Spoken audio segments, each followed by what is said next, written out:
Before the sun rose that morning, the West Philippine Sea was calm, the kind of calm Filipino fishermen know can change without warning. Small wooden boats drifted quietly, guided by men who had learned the sea from their fathers and grandfathers. They were not looking for conflict. They were there to work, to fish, and to return home safely. What began as an ordinary trip would soon become a test of courage, patience, and deep knowledge of the sea. For generations, Filipino fishermen have read the ocean like a living map. They understand the meaning of shifting watercolors, subtle wave patterns, and sudden changes in depth. Long before modern equipment, this knowledge kept them alive. That morning, they prepared their nets, checked their engines, and shared quiet jokes. Everything felt normal, and the sea gave no warning of the tension that was about to unfold. Then a shape appeared on the horizon, large and white, moving fast and steady. A Chinese Coast Guard ship was approaching. The mood on the boats changed instantly. The fishermen had seen this before. Usually it ended with warnings, intimidation, and forced retreat. Fear was natural, but panic did not take hold. These men knew panic could cost lives, and calm thinking mattered more than speed. As the Coast Guard ship drew closer, its size became overwhelming. Waves from its movement rocked the small boats.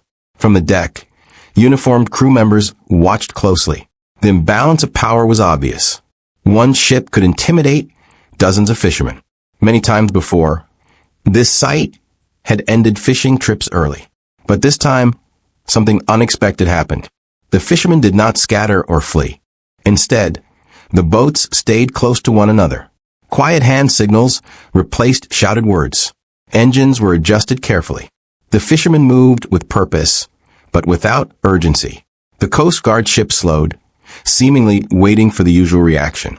None came.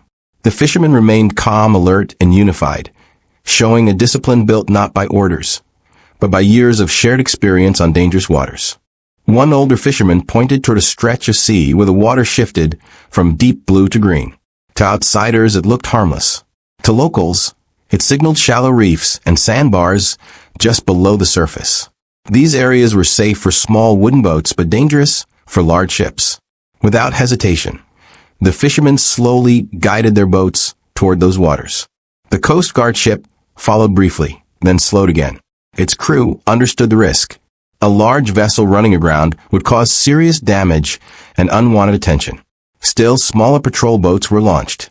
These fast, rigid boats were designed to chase and intimidate. The sea suddenly filled with noise and motion as they moved toward the fishermen. This was the most dangerous moment. The fishermen reacted quickly, but with control. Boats turned sharply, yet smoothly. Engines changed speed just enough to shift direction without creating chaos. The fishermen knew narrow paths between reefs that patrol boats could not safely cross at high speed. The patrol slowed, unsure of what lay beneath the surface. What appeared chaotic from a distance was actually organized movement. Each fisherman understood his role without speaking. Years of working together created silent trust. Some fishermen discreetly took out their mobile phones, recording events without making a scene. The message was clear without words. What happened here would not be hidden. Minutes passed, and attention slowly shifted. Patrol boats stopped advancing and began circling instead. The main Coast Guard ship no longer pushed forward. The fishermen did not celebrate or provoke. They returned to their work. Nets were lifted, lines adjusted, and fish sorted. Life continued, even with the large ship still visible. This calm defiance was not planned. It came from lived experience. Filipino fishermen face storms, rough seas, and uncertainty regularly. They know that survival is not about force, but timing, patience, and respect for nature. Escalation would only bring loss. Quiet confidence offered a safer path. Gradually, the Coast Guard ship changed course. Slowly and deliberately, it turned toward deeper water. The patrol boats returned. No warnings were shouted. No confrontation occurred. The threat faded as quietly as it had appeared. Sunlight glimmered across the sea, and the water settled again. Relief spread among the fishermen, but there was no cheering. Shoulders relaxed. Breathing slowed. A few quiet laughs broke the tension. They understood what had just happened. They had not won a battle, but they had protected their right to work that day. As the afternoon passed, fishing continued. The catch mattered. Families depended on it. This was never about making a statement. It was about survival and dignity. The fishermen focused on their nets, knowing that tomorrow would bring new challenges, just like every day before. When the sun began to set, the boats turned toward shore. The sky filled with orange and purple light. The sea was calm again. From the distance, the coastline appeared, with faint silhouettes of people waiting. Home was close. Standing at the bow, the fishermen watched the shore approach.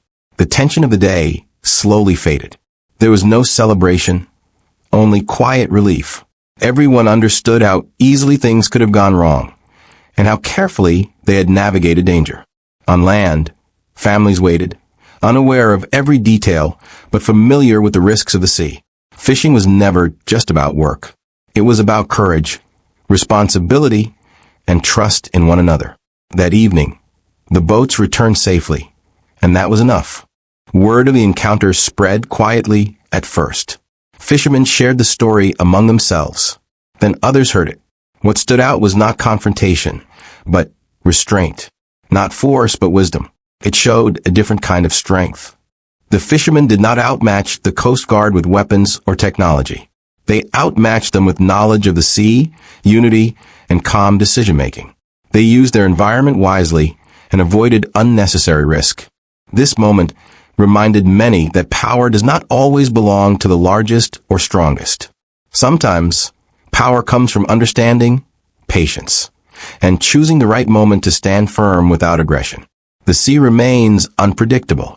The next day, the fishermen would return again, knowing challenges could reappear at any time. But they would face them the same way they always had, together and prepared. They did not see themselves as heroes. They were ordinary men doing necessary work.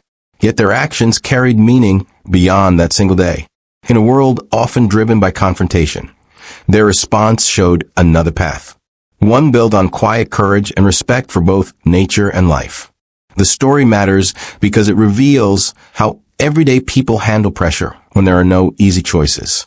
It shows that restraint can be stronger than force. What really happened at sea was not a clash of nations, but a lesson in human wisdom. Filipino fishermen proved that knowledge, unity, and calm resolve can protect lives and dignity, even in the face of overwhelming power.